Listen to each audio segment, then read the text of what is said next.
going to be a very sensitive subject. So I'm going to do a story within a story. First, I'm going to take you back to where I was mentally in 1997.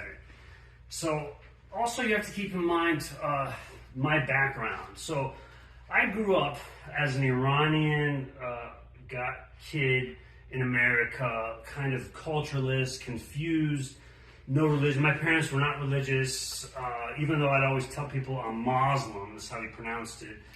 But I didn't know anything about it. I'd never been in a mosque. I really had no identity on that side. But I understood Farsi, and my family all spoke Farsi. So we were culturally Persian, but really non-religious, but Muslim technically. So when I got to New York City, and this is all kind of keeping in mind the events that are going on now. So that's why I thought of this. So when I got to New York City, I was like, wow, there's like all these like Muslim people here, like taxi drivers and in the bodegas and everything. And so I was trying to get this bond all of a sudden, you know. It was like they're all, you know, talking about Iran. And they have all these little stores that you can buy little chains and necklaces and stuff right in New York everywhere. So I got one of these. This is the late 90s, right? This is the look. I had like a goatee. I had like a black muscle shirt. And then I got this necklace with like a little Allah in like Arabic, you know. So it's like this look, you know. It's like very typical. And also New York at the time. Also New York is just a place that has a pretty big Jewish population too. And I didn't really know them or deal with them, except for like in the hospital, you have like Jewish doctors, but there was always this kind of antagonism of the Muslims and Jews, and this thing happening. And I was just trying to embrace being Muslim at that time. And then now I would say I've moved to a place where I'm very balanced. I understand both. I think in the last 10 years, I think I've understood a lot more Jewish culture and history and things that have happened. And I probably don't really, you know, I'm not probably that much into real religious stuff like Muslims. So I think now I'm basically the guy that can make peace in the Middle East. But, so where I was coming from in 1997, 25 years ago, was pretty aggressive, pretty radical. Like, even these issues of Palestine and Israel were still, because that shit's been going on forever. People have been killing each other every couple of years. It hits the news. Back in the 70s, it was hijacking of planes and shit. So for me, it was this kind of feeling this is before 9/11 even, but there was this feeling of like, yeah, like being kind of tough with the terrorists, you know, like kind of gangsters. It's like you know, gangster rap. It's just kind of, and gangster rap will actually even talk about that stuff. It's kind of, you know, it's this thing.